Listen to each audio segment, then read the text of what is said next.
Right, Victor, so this is great news here, buddy. Here's this driver's swing from face on with your new clubs that you just got a few minutes ago. Yeah, I wouldn't worry about that swing being a little too long right now. I wouldn't bother with that right now. It's not hurting you too bad. Good arm extension and right on to your balance. Then over here on this down the line angle, we're seeing that you're right around that plane line beautifully.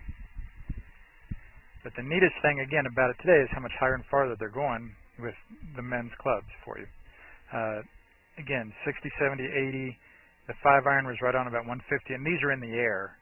So obviously in the summertime now, they're probably going to roll some money on a lot of places. And then that 9-wood was about 165, and that 5-wood was about 180 or 85, I think, in the air. And this driver, when you catch it real solidly, is about 205 or 210 in the air.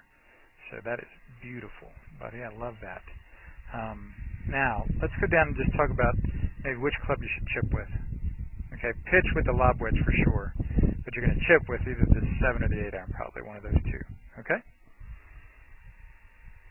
This is Joel Suggs. I sure enjoyed meeting you down at the Cincinnati Golf Show this weekend and showing you your swing on the 2D equipment that I have. And so I want to take about 2 or 3 minutes to just show you around Meadowlinks. This is the studio I use in the winter for all my students. You see there's the down-the-line camera angle for our 2D equipment, and then we have the face-on camera angle also, and then what we also have here is 3D equipment to where I can show you your swing from 6 different camera angles with this 3D equipment, and we can get your swing from down to the 1/120th of a second in terms of exactly what your hips, shoulders, and hands are doing in the swing. And then also, I have the most realistic hitting curve I've ever seen from puttersedge.com. So when you hit your full shots, it feels as realistic as possible. And then I have 3 different green speeds for you to practice your putting. 9.5 on the step meter, 10.5 on the step meter, and 12.5 on the step meter. That's benefited my students tremendously. And then also I have a lot of learning aids like this Smart Stick. You can see the rest of those learning aids over here in my bag that we can work on to help you learn the certain fields in the golf swing that you and I both want. And then also I help my students a lot with their equipment through the winter. This is a frequency analyzer where we twang your club and it gives us a reading here. And then also we plot your whole set, each club on these lines to see if the set is really matched or not. Quite often they aren't, and it helps my students tremendously when they find out what clubs are the offending clubs. Then if we get tired of being indoors and we want to go outdoors and hit some, we can do that. It's my daughter, Ellie. Good to see you. I haven't seen her in weeks. No wonder you've been gone, Ellie. You've been out here playing in the snow all this time. But this is our natural turf area. This is closed until April, as you can see. But it's a fantastic area where we can step outside and hit some balls and get some real ball flight.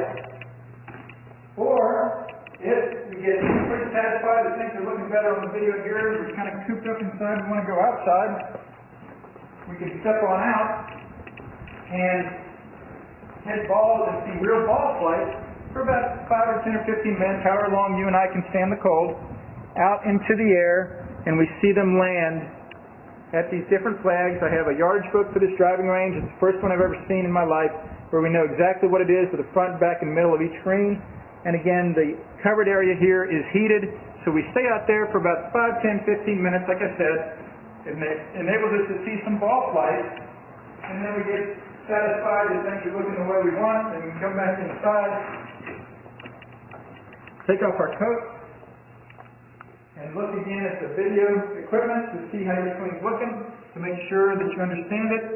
And then notice too, my exercise ball up top here, and then also, so I help my students a lot with their fitness through the winter, and then I will help you also with your sports psychology, with your golf psychology from the golfpsych.com people down in Texas. That's helped my students tremendously a lot over the years too. So again, I sure enjoyed meeting you down at the Cincinnati Golf Show this weekend.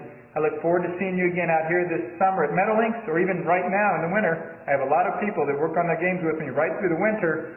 Check out more information about the things I do to help you at joelsuggs.com. Take care.